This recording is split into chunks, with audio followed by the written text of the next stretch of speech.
No creas que estás en el camino correcto solo porque los demás lo toman. Quise iniciar con esta frase de David Holmgren porque en muchas oportunidades hemos conversado de que existen directivas, normas e incluso fórmulas para la sostenibilidad. Pero también te he dicho que si no comprendes lo que hay detrás de cada una de ellas, puedes tener problemas cuando aparezcan situaciones no esperadas. Y es que detrás de cada modelo siempre hubo un pensador. Detrás de cada propuesta siempre ha habido alguien que pensó y cuyo pensamiento sirvió de base para esta propuesta. Hola, entonces hoy vamos a hablar acerca de la filosofía de sostenibilidad.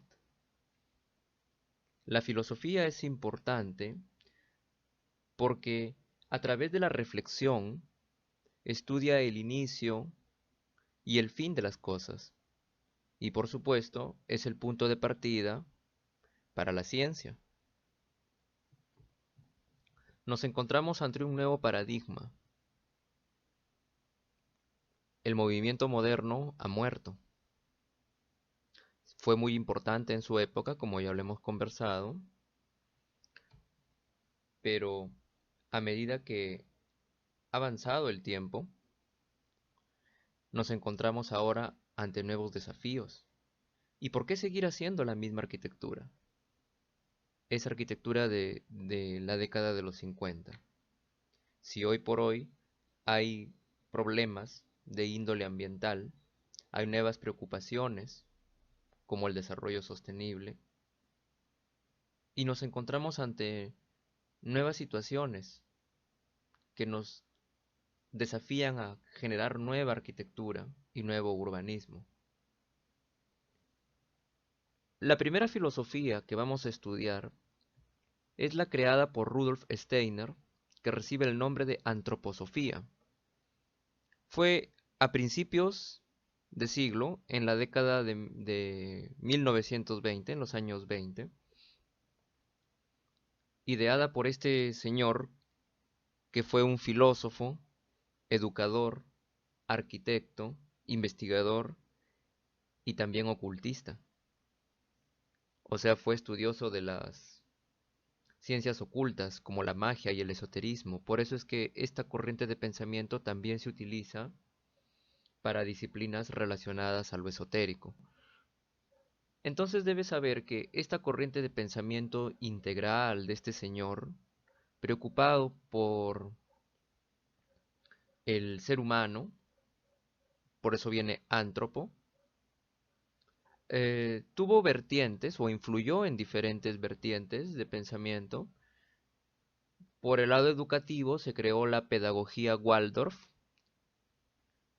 Por el lado de la medicina se creó la medicina antroposófica.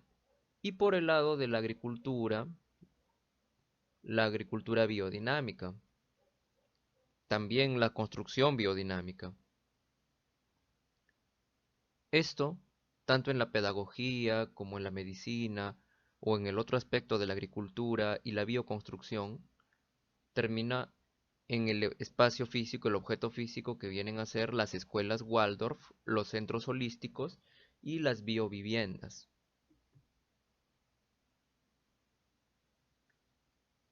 El pensamiento de Rudolf Steiner es complejo entonces, como podrás imaginar, ya que ha repercutido en diferentes campos del conocimiento que están vinculados incluso. Así que trataré de puntualizarlos en estos 10 ítems. Por supuesto, esto no es un decálogo, esto no son normas, es un resumen del pensamiento de este señor.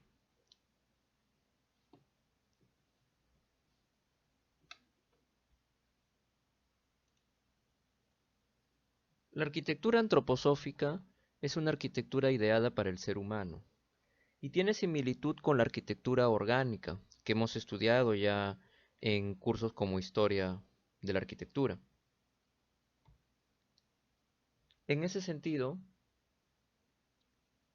Rudolf Steiner se atrevió a hacer propuestas de arquitectura en los años 20, en una época donde, como tú sabes, o como tú recordarás, em, estábamos saliendo del diseño ornamentalista y entrando al diseño racionalista, con las escuelas de la Bauhaus, em, el movimiento de Style y otros arquitectos nuevos que estaban empezando a hacer sus propuestas.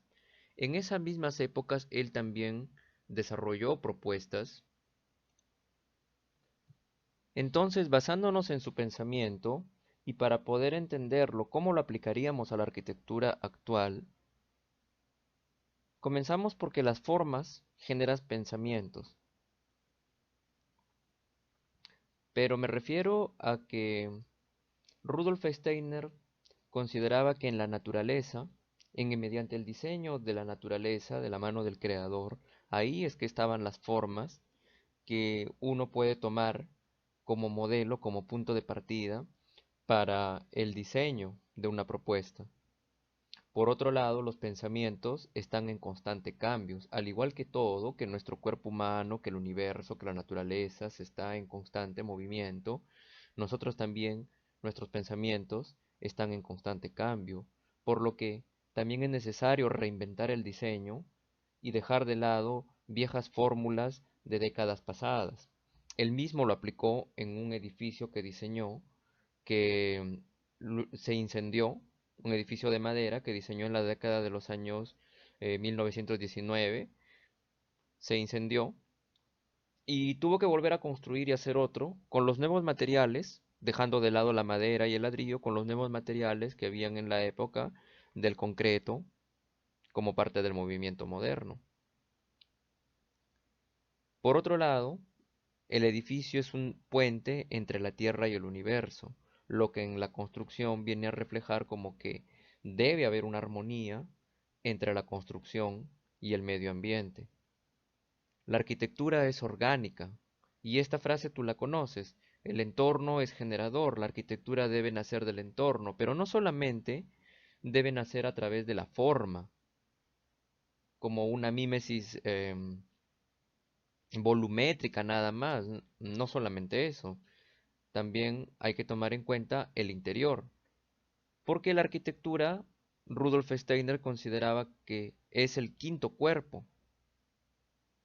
Nosotros como seres humanos, en la cosmovisión de Rudolf Steiner y de otros pensadores, disponemos de cuatro cuerpos. Tenemos nuestro cuerpo físico, que es el cuerpo tangible, material, un cuerpo emocional, que está vinculado con nuestra psicología, con nuestras emociones. Hay un cuerpo vital, que está relacionado también con otra dimensión más allá de lo físico. Y finalmente está el cuerpo espiritual, de otra dimensión. Bueno, cuando un diseñador trabaja en la propuesta de un edificio, involucra a esos cuatro cuerpos, por lo que la arquitectura termina convirtiéndose en el quinto cuerpo. De ahí que sea muy importante el el diseño y la concepción que se tiene en este edificio, ya que va a contener a los otros cuatro cuerpos del ser humano. La arquitectura contiene espacio humano, o sea, debe haber un diálogo entre los muros y los elementos. Los muros, el espacio, los elementos arquitectónicos, la iluminación y otros componentes que forman parte del objeto arquitectónico porque dentro va a estar presente el ser humano. La arquitectura es para el desarrollo humano, por lo tanto se deben satisfacer sus necesidades adecuadamente.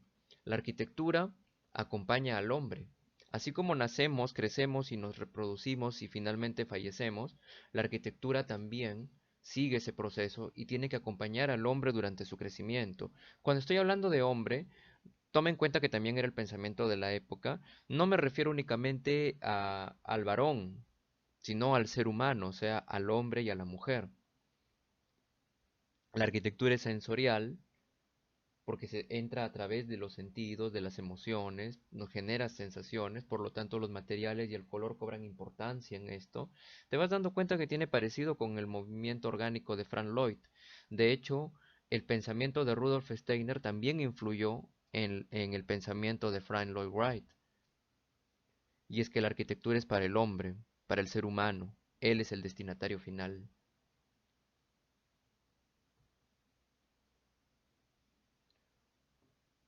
Otra corriente de pensamiento, otra filosofía es la permacultura.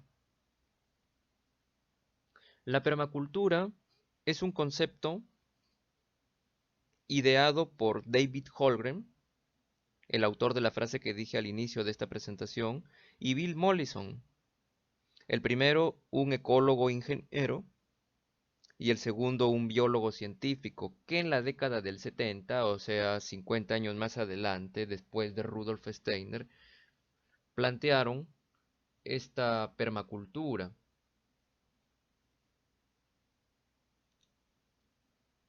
La permacultura consiste en el diseño consciente de paisajes, imitando los patrones y las relaciones de la naturaleza mediante la observación de la naturaleza, para poder suministrar alimentos, fibras y energías abundantes para satisfacer las necesidades de los seres humanos. Hemos hablado de desarrollo sostenible y tanto la antroposofía como la permacultura tienen relación con las bases del desarrollo sostenible. De hecho, esto que ves aquí es la flor de la permacultura que fue propuesta por estos investigadores y se extiende para cada campo del conocimiento, para cada disciplina, para cada profesión, para cada oficio. Y es que la permacultura está presente en todo, porque parte de principios de ética y de diseño, no solamente arquitectónico. Te puedes dar cuenta, el pétalo de la flor de la permacultura que considera la salud y el bienestar em, repercute en la medicina holística, el yoga, el espíritu del lugar. La cultura y la educación hace en la parte educativa su efecto, en la investigación participativa, en la ecología social, en la enseñanza de las artes. La herramienta y la tecnología va por el lado de las energías renovables, la reutilización y el reciclaje. En el entorno construido encontramos relación con nuestra profesión, la bioarquitectura, los materiales de construcción naturales, la autoconstrucción, que no es lo mismo que la construcción informal, porque es una construcción orientada, una construcción consciente, el diseño de sistemas pasivos de climatización que estudiamos en acondicionamiento 1, y así sucesivamente con cada eh, pétalo hay profesiones que están involucradas. Bueno, mientras que la antroposofía es más abstracta, también ten en cuenta que es el pensamiento de 1920 y ha influido sin duda en la arquitectura de hoy, como lo que conocemos como arquitectura orgánica. La permacultura es más em, reciente, es de la década del 70, cuando empezaron a suceder las crisis energéticas que estudiamos en historia. Muchas veces se han hecho discursos en agendas, en reuniones de los líderes mundiales, que quedan pues en anotaciones, en generalidades, pero que no nos llevan a mayores alcances. Y a veces, muchas veces los activismos pues quedan en eso. Pero la permacultura te propone acciones, soluciones, ir más allá del discurso. Y definitivamente antroposofía y permacultura deben ser las bases filosóficas que debes cultivar, que debes tener, si es que quieres desarrollar diseños sostenibles acordes a los desafíos del siglo XXI y acercarte a los objetivos del desarrollo sostenible. Bueno, la permacultura plantea 12 puntos, 12 principios, que tampoco son reglas, porque al igual que con la antroposofía, eh, estos principios te permiten libertad de solución, no son reglas, no son reglamentos, te permiten libertad de solución porque son pautas que debes tener presente eh, al momento de diseñar y concebir el proyecto. El resto queda en ti. Empezando por observar e interactuar. Observa e interactúa. Muchas veces tú estudias al contexto, haces un diagnóstico situacional y estudias al usuario, pero ¿realmente lo comprendes? Eso es lo que tienes que entender si es que quieres trabajar con permacultura. Tienes que conectar de tal manera que puedas comprender el contexto y también puedas entender realmente las necesidades del usuario. Muchas veces se caracteriza al usuario de manera distante, se hace un perfil de manera distante, pero si es que tú tienes la oportunidad de dialogar, de conversar con esa persona, puedes llegar a entender pistas y mensajes ocultos que a veces están allí dentro de lo que el usuario en su desconocimiento de la arquitectura te comunica. Por otro lado, la permacultura dice captura y almacena energía. Esto lo has estudiado en Acondi 1 cuando hablamos de métodos pasivos de climatización. Pero más que métodos o copiar modelos, tienes que pensar en estrategias. La estrategia es más a nivel de concepción. Tienes que pensar en estrategias porque si es que ese método que vas a proponer en la solución de un edificio va a ser más costoso que lo que se va a ahorrar, entonces no es una adecuada estrategia. Por otro lado, la permacultura recomienda obtener un rendimiento, que los beneficios sean integrales, y no me refiero solamente al dinero. Por supuesto que siempre debemos obtener una rentabilidad económica por lo que trabajamos, pero también el edificio que vas a desarrollar debe generar beneficios hacia afuera, hacia la población, hacia el medio ambiente. Tiene relación con el desarrollo sostenible. Y eso que es de la década del 70, ¿no? Y el desarrollo sostenible y las propuestas de desarrollo sostenible aparecen después. Aplica la autorregulación. Esto se refiere a que al momento de tú diseñar, mientras estás diseñando, debes hacer una autoevaluación de las repercusiones futuras que va a tener esa propuesta que tú estás creando, que tú estás ideando hacia adelante. Quizá no tiene sentido colocar un gran voladizo o utilizar eh, toneladas de concreto o enchapar y revestir. Si es que no tiene una finalidad, lo único que va a producir son efectos nocivos en el medio ambiente o un gasto innecesario. Usa recursos y servicios renovables. Aprovecha las energías renovables y también utiliza materiales que se puedan renovar. Esto tiene relación con utilizar materiales del lugar, pero no solamente me refiero a materiales de proveedores cercanos, por ejemplo, las ladrilleras que se encuentran cerca, como te lo permite certificación LEED, ¿no? Materiales que se encuentran en la región, de los proveedores, de los almacenes. Si es que tú puedes también fabricar tus propios materiales, cortar el bambú, generar adobe o tapial de la tierra, o utilizar las piedras de las canteras, es bueno. Aprovéchalo para tu proyecto. Y también las energías, la captación del sol, el aprovechamiento de los vientos, y deja de producir residuos. Utiliza solamente los recursos necesarios. Esto tiene relación con el punto anterior. Utiliza solamente recursos necesarios porque ese edificio durante su proceso constructivo va a generar desmonte y durante su desarrollo, su mantenimiento y finalmente cuando caduque su vida útil va a generar desmonte. Hay construcciones que una vez finalizadas regresan nuevamente a la tierra. Date cuenta, mira, que la permacultura tiene relación con la antroposofía. Ninguna niega a la otra, se complementan. Una es más actualizada al pensamiento de ahora que la anterior, pero las dos se complementan. Por eso hoy en día se hace arquitectura antroposófica y también arquitectura con permacultura. Diseña de patrones a detalles.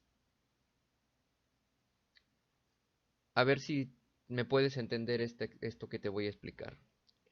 En la naturaleza, al igual que pensaba Rudolf Steiner, hay patrones, hay formas,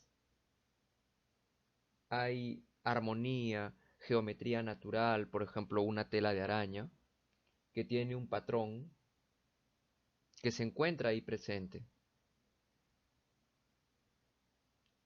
Entonces, estudia estos patrones que se encuentran no solamente en la naturaleza, sino en modelos de arquitectura que ya se han concebido, pero no solamente los copies. O sea, primero piensa en el patrón general, global, y luego podrás añadirle aportes propios. Esto es con la finalidad de que no se malgaste el tiempo tratando de inventar una forma nueva, novedosa, atrevida, cuando ya hay formas, hay patrones, hay modelos de organización que ya han sido probados y que ya han sido funcionales a través de la historia. Te vuelvo a poner el ejemplo de la tela de araña. Si tú miras telas de araña, verás que todas tienen un patrón en común. Porque, por ejemplo, son colgantes, están hechas con hilos finos, incluso tienen formas geométricas. Sin embargo, ninguna tela de araña es igual a otra. Bueno, si entendiste la metáfora, también lo puedes aplicar en tu edificio. Integra más que segregar. Desarrolla y diseña componentes integrados, componentes que se relacionen, que no estén separados. Empezando desde el trabajo en equipo, que lo ideal es que debería ser integral, pues, hasta espacios generadores de relaciones sociales entre diferentes usuarios del edificio, hasta los mismos componentes que vas a crear entre muros, paredes y tabiques, tienen que estar relacionados. Tiene similitud con el punto del diálogo entre el muro y los componentes arquitectónicos que decía Rudolf Steiner. Usa soluciones lentas y pequeñas. Tus proyectos tienen que ir dirigidos a un fin específico, a eso me refiero, a un fin específico, de tal manera que se convierta en un proyecto real, ajustado a las necesidades de las personas que lo van a habitar. Esto evita que se gasten necesariamente en mantenimiento a largo plazo, mientras el edificio está siendo utilizado, o sea, después que entregas la obra, em, digamos, no se tomó en cuenta realmente lo que necesitaba el usuario y pues a la larga algunos espacios que se crearon van a terminar siendo descuidados o van a generar un gasto molesto en mantenimiento. Usa y valora la diversidad. Trata de crear respuestas diversificadas para las soluciones que vas a plantear en tus propuestas, en tus proyectos. Esto es una llamada de atención para evitar el plagio de proyectos que muchas veces se toman de un lugar y se adaptan como plantillas a otro sitio, o evitar los mirrors que se crean para cortar el tiempo. No es lo mismo. Si por ejemplo se hace un mirror, como por ejemplo en esta vivienda, si se trata de replicar este módulo y convertirlo y replicarlo y plantearlo al costado o en otro lado, no tiene la misma orientación. Y al no tener la misma orientación, quizá no va a aprovechar el sol de la misma manera que lo está aprovechando este modelo o em, factores de viento, la ventilación natural, las corrientes de viento. Entonces, siempre diversifica las respuestas. Acá nos podríamos preguntar por qué la casa de la esquina en un conjunto habitacional tiene que ser idéntica a la casa que se encuentra en la mitad de la cuadra, si no son las mismas condiciones. Y esto nos lleva al siguiente punto. Usa los bordes y valora lo marginal. Esto se traduce para nosotros como evitar ideas eh, preconcebidas. Utiliza ideas em, que no sean ortodoxas, que sean novedosas. Muchas veces cuando empiezas a diseñar aparecen ideas fantasiosas, ideas imaginativas, que luego se van aterrizando, como le llaman, ¿no? Y cuadriculando, mientras que vamos estudiando ya otros factores que son parte de los componentes del diseño, como por ejemplo la normatividad, que sin duda, pues es un componente importante dentro del marco legal. Pero esas ideas iniciales a veces se descartan, se dejan, ¿no? Entonces al final el proyecto termina encasillándose o dificultando su desarrollo. Bueno, la permacultura te recomienda que esas ideas iniciales, esas ideas de borde, como le llaman allí, o de margen, no las descartes, que las utilices, las tomes en cuenta. A veces la originalidad está precisamente en esos puntos iniciales, más que en lo que la norma te conlleva o te estandariza después. Y finalmente responde creativamente al plazo, es decir, y esta es la parte más difícil que tenemos los arquitectos, pensar en el proyecto a futuro, cómo va a responder o qué efectos, repercusiones va a generar ese proyecto que tú estás diseñando a largo plazo.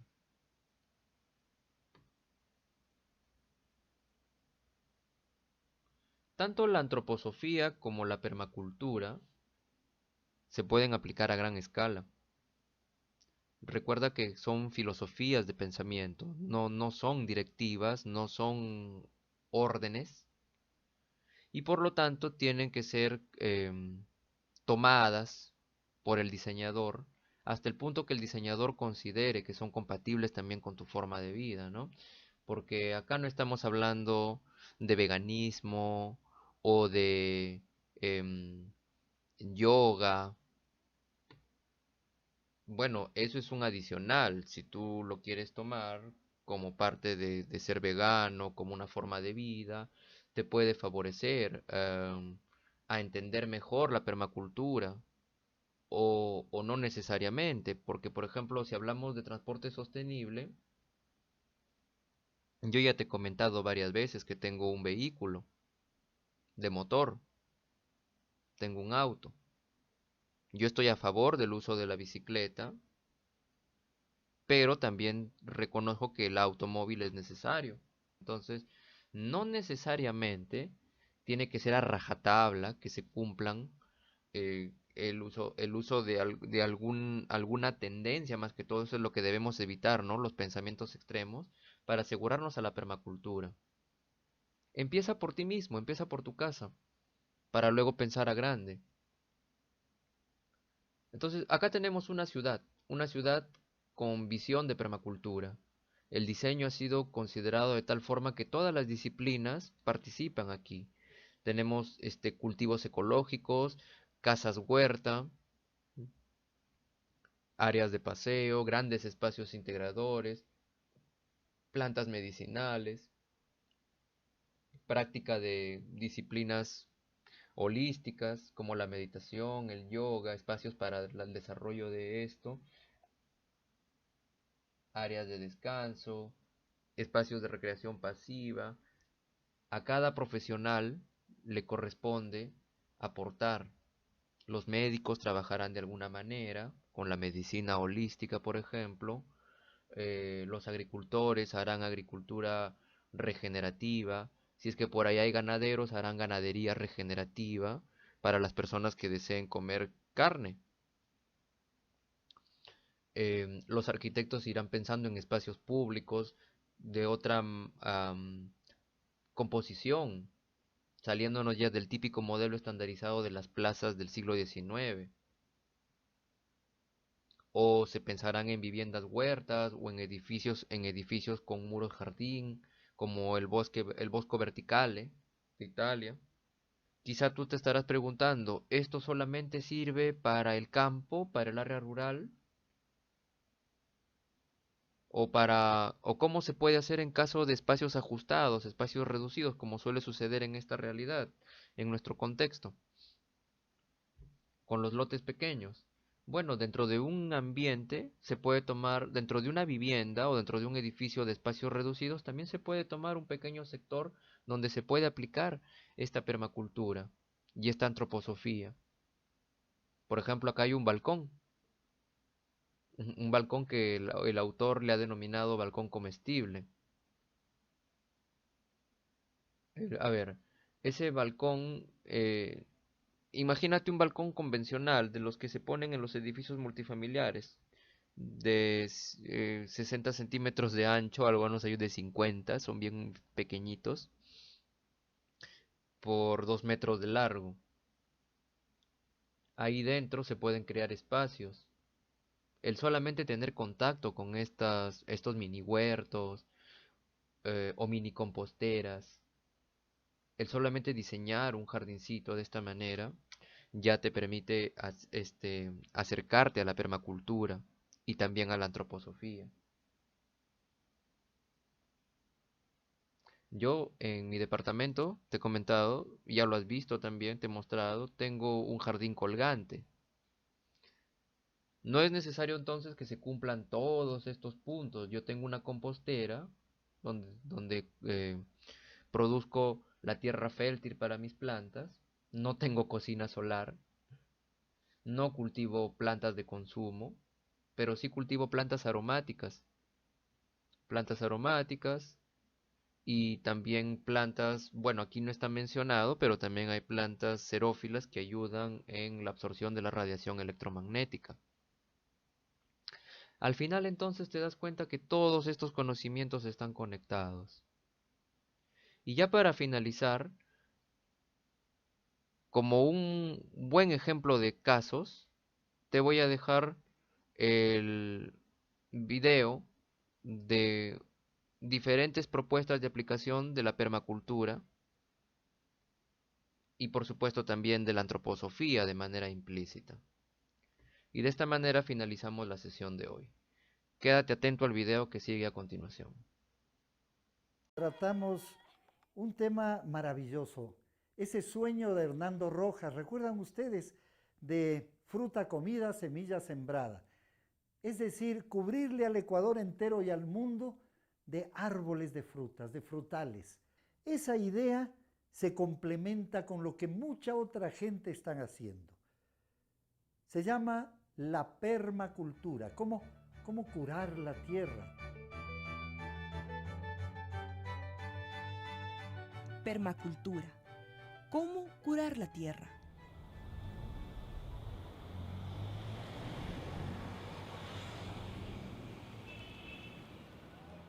La ciudad ha emergido a través de un diseño bastante ineficiente. La naturaleza es, llamémosle así, el ser más afectado en el diseño urbanístico. No importa que pongamos capas y capas de cemento, ella va a emerger, así no lo querramos. ¿Cómo es lo que ella emerge? Es muy concreto. Y eso nos está dando pautas para enfrentar dos hechos muy claves: el cambio climático y el pic del petróleo. Si no hacemos caso a cómo ella produce nutrientes, cómo ella produce alimentos, cobijo, y cómo es lo que nos permite tener esta interrelación con el mundo, muy probablemente es una civilización destinada al fracaso. Desde hace más de 10 años, Marcos desarrolla propuestas de cómo vivir dentro de la ciudad de manera sostenible. Él cree que sí es posible producir energía, alimento y vivienda sin acabar con el equilibrio que hay entre todos los seres vivientes y la naturaleza. La gente está apropiándose también de ciertos espacios urbanos. Entonces ustedes pueden mirar en medio de la ciudad, donde todo es absolutamente plomo, gente que está en pequeños espacios haciendo maravillas. Aquí tenemos un aguacate, ¿sí? Y aquí tenemos un maíz. Muy probablemente este ya esté dando en tal vez un par de semanas ya, porque ya está con flor. Algo que debería pensar la ciudad es exactamente esto: cómo hacer plantación urbana, o sea, todo lo que es forestería urbana, con árboles de producción frutal. Sería muy interesante mirar cuánto en producción podríamos nosotros hacer en cada una de las calles, ¿no? Como ustedes ven, el tallo es bastante grueso, hay 3 maíces, por lo general se siembra así, ¿no? 3 maíces, pero el tallo es muy grueso. Eso quiere decir que el suelo está bastante bien alimentado. Bueno, estamos ahora en el barrio Las Casas, en el techo de una casa. El tema con esta terraza es que empezó a tener varios problemas con respecto a filtración de agua. Y es a partir de eso que nosotros lo que hicimos es generar un techo verde. Este techo verde tiene varias capas que van impermeabilizándolo y hace que el nivel de escorrentía ya no sea un problema, sino que más bien nos permita a nosotros generar aquí huertos. Este techo tiene un grosor de sustrato de más o menos 10 centímetros. Si Quito tuviese techos verdes de este tipo, muy probablemente no inundaría, porque estos 10 centímetros son esponjas que recogen agua y la van soltando muy suavemente. Este es una cama de producción agrícola. En este momento hemos sembrado cerca de unas 120 plantas. Lechuga, brócoli, papas, maíz, zanahoria. La terraza de Marcos produce alimentos para una familia de 6 personas, sin necesidad de ir al supermercado. Pero la permacultura no solo consiste en sembrar, sino ante todo es el diseño de hábitats humanos sostenibles, diseño de espacios de producción agropecuaria, de vivienda, de manejo de desechos, de generación y uso de energía, para que funcionen de forma integral, sostenible y en armonía con el entorno que lo rodea. Las culturas preincaicas ya usaban hace miles de años muchas de las técnicas que la permacultura enseña hoy en día, como estas terrazas de cultivo, construidas en la escuela Yachayhuasi, ubicada en el centro oriente de la ciudad de Quito, y que recibe a los niños que han migrado junto a sus padres del campo a la ciudad. Arriba vengo, soy de los Andes, soy de Otavalo, flor de Alelí. Arriba vengo, soy de los Andes, soy de Otavalo, flor de Alelí. Mis mochilas traigo saberes, sueños y juegos, flor de la paz. Mis mochilas traigo saberes, sueños y juegos, flor de la paz. Dejo mis campos, dejo mi casa en Saraguro, flor de Abancay. Dejo mis campos, dejo mi casa en Saraguro, flor de Abancay. Construyendo felicidades en el cemento de la ciudad. Felicidades en el cemento de la ciudad.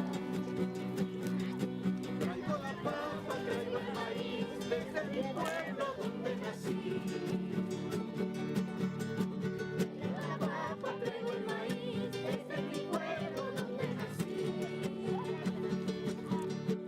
Soy Urúa, soy el guerrero, soy el gran sabio, sol de la paz. Soy Urúa, soy el guerrero, soy el gran sabio, sol de la paz.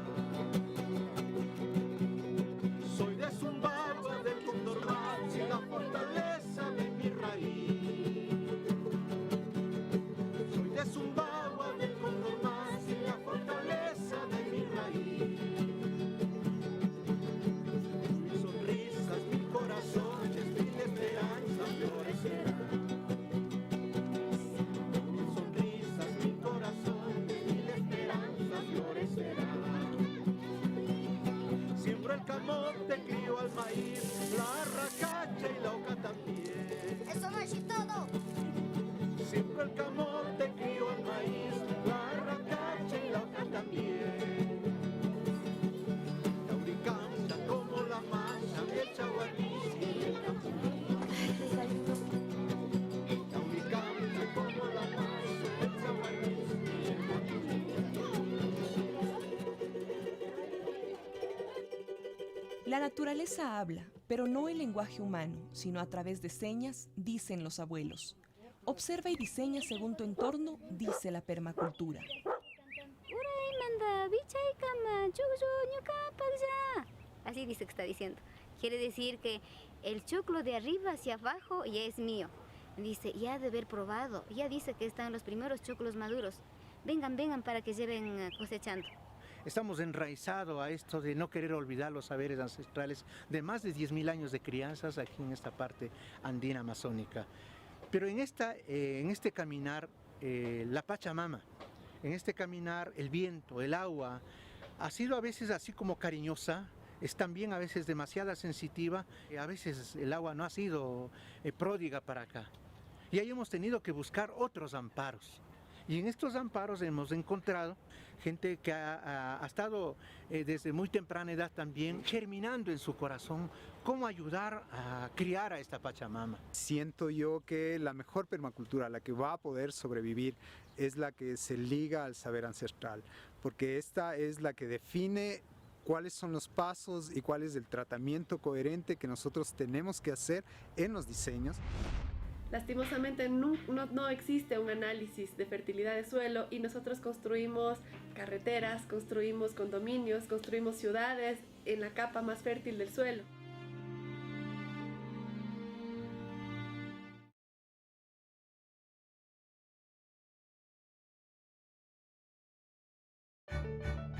Permacultura. ¿Cómo curar la tierra? El gran poeta ecuatoriano Jorge Carrera Andrade le cantó al Machángara, al río de Quito, diciendo: Machángara de menta, eres mi río, porque la gente iba al río Machángara con sus aguas cristalinas. ¿Qué es lo que hemos hecho? Lo hemos convertido en una cloaca. Y han pasado tantos años y todavía no hacemos realmente nada. Es el problema de ríos por todas partes en nuestro país y en nuestra América Latina y en el mundo entero. Esta historia que viene ahora es una hermosa historia de Miguel y de Paulina, dos jóvenes que con una inmensa ilusión dijeron: vamos a recoger el agua del cielo, el agua que viene de las nubes, el agua pura, para usarla en nuestra casa y para usarla en nuestras plantas. ¿Será posible? El 97% del agua del mundo es salada. Solo el 3% es dulce. De este pequeño porcentaje, una parte está congelada y la otra es subterránea. Pareciera ser que tenemos mucha agua, pero menos del 1% de toda la existente en el planeta es apta para consumo humano. Mis primas, toda mi familia siempre se bañó en esta quebrada que vamos a ver ahora. Hasta hace 10 años el barrio se bañaba en la quebrada. Esto es lo que pasa en muchos barrios de Quito, no en todo Quito, en los barrios que no reciben tratamiento, que creo que es un alto porcentaje. Es una tubería que manda todo al Machángara, nada más, una tubería un poco más ancha. Pero es exactamente esto lo que estamos haciendo con el agua. Pero esto es del sistema de alcantarillado. Esto es el sistema de alcantarillado. Es entubar el agua de la casa contaminada y mandar a los ríos. En el caso de Quito al Machángara, para después unirse al Guayabamba y el río Esmeraldas para tomar un rico baño de mar en la playa. Paulina nos comentaba que lo que más le duele es que en este mismo lugar y desde las entrañas de la tierra nace un ojo de agua pura, pero dura pocos segundos, pues inmediatamente se contamina. Es por esto que junto con su pareja decidieron no conectarse al sistema de alcantarillado y hacer un diseño permacultural de su casa. En los meses de lluvia ellos almacenan en un tanque 22.500 litros de agua, que luego ocupan en la ducha y en el fregadero. Todo lo que se usa al bañarse y lavar los platos se dirige a la zona de tratamiento de las llamadas aguas jabonosas. Una vez que el líquido está filtrado, sigue un camino sinuoso y llega hasta el huerto para regarlo, cerrando el ciclo del agua, recibiendo y entregando agua limpia a la naturaleza. Al final del mes, su factura de agua es de $0 con 0 centavos. La primera decisión fue cambiar el techo, porque teníamos el techo de lata y eso iba a hacer que nuestra agua absorba los metales, ¿no? La construcción fue fue bien chévere, hicimos de entre 5 personas. Usamos malla electrosoldada, malla de gallinero y una mezcla de chispa con arena y cemento. Y lo hicimos en un día, tiene que ser hecho en 24 horas para que se teja toda la mezcla, ¿no? Y que no hayan grietas.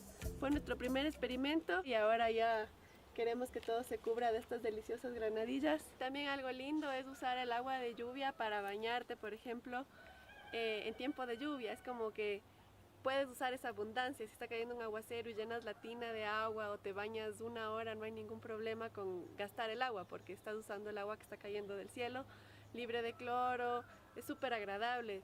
Tú sientes el cambio en la piel y en el pelo. En muchos lugares puedes utilizar el agua de lluvia para consumo humano en tanques cerrados y para riego puedes cosechar agua de lluvia en reservorios abiertos, ¿no?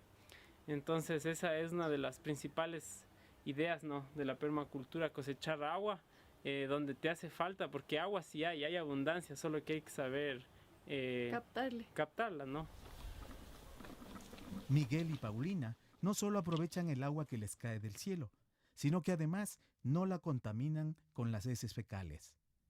Ellos, en vez de agua, usan aserrín. Este mecanismo se llama baño seco y cada vez es más usado a nivel mundial. El baño seco cumple la misma función de cualquier inodoro. La diferencia está en que no utiliza agua. Las heces que la persona expulsa se cubren con cal y aserrín en un recipiente. La mezcla adecuada evita los malos olores. A la vez, permite que crezcan microorganismos benéficos que descomponen la materia orgánica. Estos recipientes se depositan en una compostera que luego de 1 año se convertirán en abono. Hay otro tipo de baño seco que separa la orina para mezclarla con agua y utilizarla como fertilizante natural. Este baño lo que hace es, en vez de generar un desperdicio, generas un recurso. No es tan fácil que la mayoría de gente lo adopte, ¿no? Porque la mayoría de personas están acostumbradas a usar un baño con agua y el rato que ven que es diferente el sistema, no se convencen, ¿no? Pero nosotros hemos trabajado con campesinos y ellos, del momento que se dan cuenta de que están generando abono para sus tierras, se les olvida todas las cosas que digamos que les impiden adoptar esa tecnología, ¿no? Es algo muy simple, o sea, yo creo que es más una cuestión de costumbre. O sea, te acostumbras a utilizar un baño con agua, pero también te puedes acostumbrar a utilizar un baño seco. Es mucho más barato, cuesta mucho menos que construirse un baño, un pozo séptico, un sistema de tratamiento, y además que con estos baños tú tienes abono, ¿no? Bueno, esta es la compostera. Aquí ponemos los baldes del baño seco y aquí permanecen más o menos 1 año en reposo y aquí se genera todo el proceso de compostaje. Y después de 1 año lo que obtienes es este abono orgánico, ¿no? Que ya está prácticamente, es todo descompuesto, o sea, tú puedes ver, es simplemente ya tierra fértil. Ahorita en este punto ya no huele, ¿no? Huele a tierra, ¿no? Este huele a humus, como a cualquier tipo de humus, y es sanitariamente hablando súper seguro de utilizar. Para muchas personas puede parecer más sucio, pero en el fondo es mucho más aseado en el sentido de que no contaminas el agua. El tener aguas negras que no son tratadas significa que tú estás contaminando el agua. Eso no es aseado. Originalmente la gente no tenía baños con agua. Entonces siempre los desechos humanos regresaban a la tierra, que en el fondo, o sea, es como debería suceder, ¿no? La tierra te da de comer, te da todos sus nutrientes, esos nutrientes deberían volver a la tierra. Esa es la idea de la permacultura, ¿no? Que en tu casa cierres tus ciclos. El ciclo se rompe cuando nuestros desechos no regresan a la tierra, sino a los ríos, contaminándolos. La tierra ya no puede nutrirse naturalmente, obligándonos a usar fertilizantes y químicos para sembrar y cosechar, contaminando también nuestro cuerpo. Por el contrario, si cerramos los ciclos del agua y de la tierra, producimos con la naturaleza y no contra ella. Esto que tú ves aquí se va a convertir en aguacates, ¿no? Bueno, las aguas que son, digamos, las que les llaman las aguas jabonosas, como aguas de la lavadora, lavaplatos, ducha, todas esas aguas se llaman aguas grises, ¿no? Entonces las aguas grises nosotros sí producimos, pero esas aguas las tratamos y las reutilizamos para el riego. En este tubo de aquí llegan todas las aguas grises de la casa y esto que está aquí se llama trampa de grasas. Toda la grasa, que es una de las principales cosas que contamina el agua, se queda aquí y de aquí el agua sale limpia para el siguiente, o sea, sin grasa y sólidos para la siguiente etapa de tratamiento. Estos biofiltros son sistemas que imitan a la naturaleza. Entonces en la naturaleza tú siempre vas a ver que hay plantas macrófitas, en este caso tenemos el papiro, tenemos la totora, la papachina. Estas plantas tienen el maravilloso don de comerse los contaminantes básicamente. Entonces un ejemplo lindo es que aquí todavía hay bastantes contaminantes y tenemos plantas bien alimentadas. Si tú ves, los papiros son más altos que yo. Y esto va a ser un caminito como de serpiente. En el diseño siempre como imitamos a la naturaleza, intentamos hacer que el agua siga su curso. Y si tú ves ya al final de la fase de zona de raíces, las plantas ya no tienen contaminantes que les alimenten. Y al final va a la laguna donde ya el agua la canalizamos para el riego de nuestra huerta. La forma con la que se podría construir una ciudad con permacultura o una sociedad más grande con permacultura, en realidad es muy simple la respuesta, pero lo que es súper complejo es, como te decía, es que nosotros vayamos hacia ese cambio, que nosotros como civilización voluntariamente adoptemos las medidas para cambiar poco a poco los sistemas tan ineficientes que llevamos en el tema de la agricultura, energía. Es una respuesta muy clara de que sí se puede producir sosteniblemente. El cacao hoy en día tiene un mercado a nivel mundial enorme y estamos tratando de aprovechar esa oportunidad para hacer conservación y producir conservando y conservar para producir.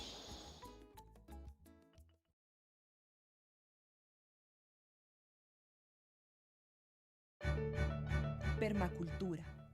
¿Cómo curar la tierra? Cuando Jaime y Alejandro nos dijeron que habían hecho de su bosque una ensalada, realmente no les entendíamos.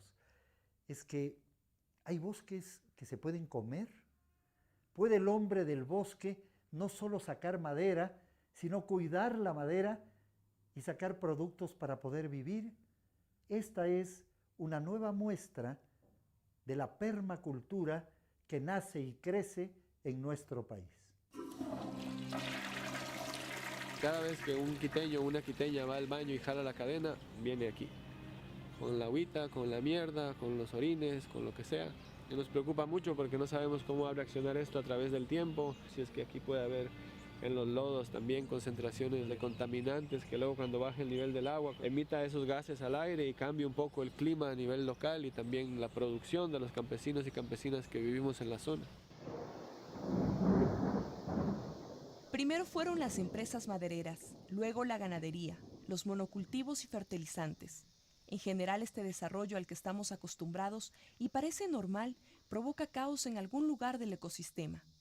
Pero hay quienes no se cruzan los brazos e intentan reparar lo que otros hemos destruido. La agroforestería es otra forma de hacer permacultura. Jaime y su esposa llegaron a esta zona hace 30 años, donde todo eran pastizales y potreros. Ahora el verde predomina, el de una diversidad de árboles y arbustos frutales. De especies de frutas, es decir, frutas diferentes 600. Hay como de 6 a 8 hectáreas ahora de árboles frutales, pero mezclados, ¿no? No hay mucho de ninguno. Esta es otra garcinia, otro pariente de mangostino y de madroño. Y es fruta comestible, ¿eh? Pero también ahora es famoso porque están sacando una sustancia de la cáscara para la gente no engordarse. Y ya venden en pastillas en Estados Unidos, por ejemplo, dicen que es bastante común. Y nosotros hacemos mermelada de esta cáscara. Perdón. Este es un como zapote, el que encuentran en los mercados, pero es una variedad más pequeña, de pulpa más dulce, que hay en el oriente.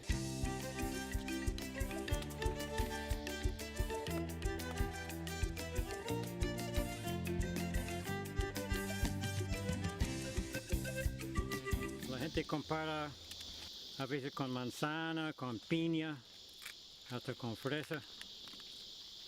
Supongamos 500 árboles en una hectárea. Por 8 hectáreas, 4.000 árboles, ¿sale? ¿Y en cuánto tiempo? en 28 años. Hago intercambio de semillas con otras personas y así consigo cosas nuevas. Jaime conserva un oficio que casi ha desaparecido. Antes, cada familia guardaba su mejor producción en un banco, el banco de semillas.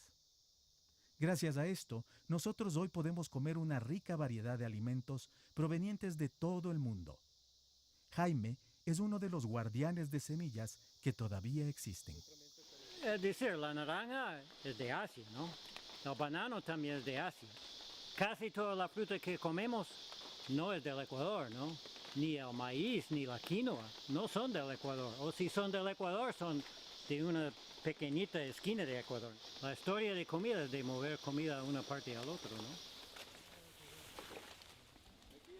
Lo que hay que hacer es manejar una base de datos donde uno sabe el árbol de dónde es originario, cómo es su crecimiento, a veces cada cuánto tiene que estar sembrado. Esto no es solamente salir ahí y sembrar una semilla aquí y otra allá, sino hay que tener en consideraciones cuánta luz requiere, cuánta sombra ya tengo en el sistema, dónde voy a colocar esa planta. También revisar la literatura para ver si este fruto se ha llevado a otros continentes o a otros países y se ha vuelto un problema. Pero como dice el Jaime, la mayoría de los frutos aquí no han significado ningún problema en términos de volverse una especie invasiva porque el sistema es tan diverso que se autorregula. Estos bosques ya terminan más o menos cumpliendo las mismas funciones que un bosque nativo. Aquí pueden vivir tucanes, lobras, lagartijas, culebras. Ahí vamos poco a poco llenando la charla. Habíamos caminado más de 2 horas y Jaime encontró la fruta que quería mostrarnos, el mangostino, más conocida en el sureste asiático como la reina de las frutas. La diversidad del bosque provoca sabores exquisitos antes no conocidos. Y la reina de las frutas en parte por su sabor, pero también por su belleza. Encima y abajo y adentro.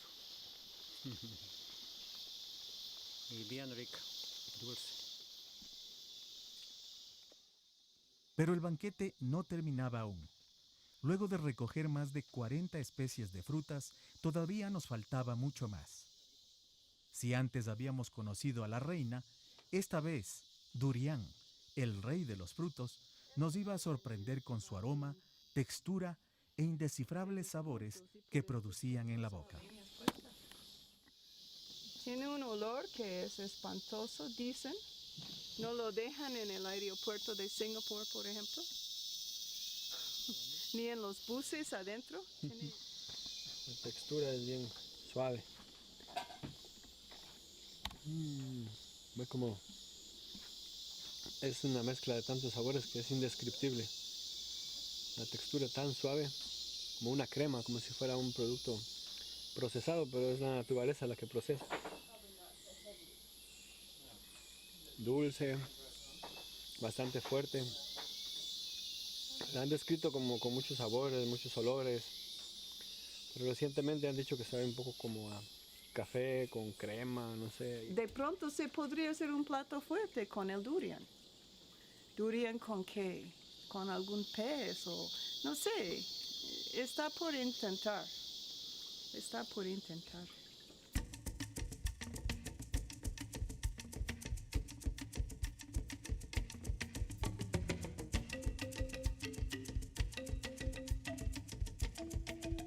Esto de los bosques comestibles lo que viene es como un término nuevo, un término digamos de los últimos años a definir prácticas que ya existían sobre el planeta Tierra por miles de años. Como se ha visto aquí, en este caso esta finca, aquí antes cuando se llegó se había tumbado bastante la montaña, se tenían unos potreros, poco a poco se fue restaurando eso, o sea que podemos hacer una analogía y decir, es posible que se transformen estas prácticas a otras tierras donde están ya degradados los suelos para ir restaurando y tener una producción diversa como esta, que luego se podría ir mejorando y teniendo más sostenibilidad a largo plazo. Acompañamos también a Alejandro para que nos muestre cómo en apenas 5 años, él junto a su familia han recuperado más de 4 hectáreas de potreros que antes fueron bosque. Hoy producen cacao orgánico en medio de otros árboles frutales que se ayudan entre sí. Esto no es un monocultivo como normalmente se lo hace, es un sistema agroforestal diverso. Esto es producir chocolate con conciencia. Es una respuesta muy clara de que sí se puede producir sosteniblemente. El cacao hoy en día tiene un mercado a nivel mundial enorme y estamos tratando de aprovechar esa oportunidad para hacer conservación y producir conservando y conservar para producir. Esto es solo una parte de todo lo que rodea la permacultura. La permacultura es una propuesta de vida integral. En próximos capítulos seguiremos presentando más de sus múltiples y fascinantes facetas. La permacultura, todos hemos aprendido. No es nada nuevo tampoco, porque mucho de esto es como vivían los seres humanos cuando había armonía entre el hombre y la naturaleza. Los jóvenes dicen que la permacultura es en realidad una forma de vida y que es la única manera en que nos podemos salvar los seres humanos y proteger al planeta, cuidando a la tierra. Muchas gracias por acompañarnos y seguir con nosotros toda la semana.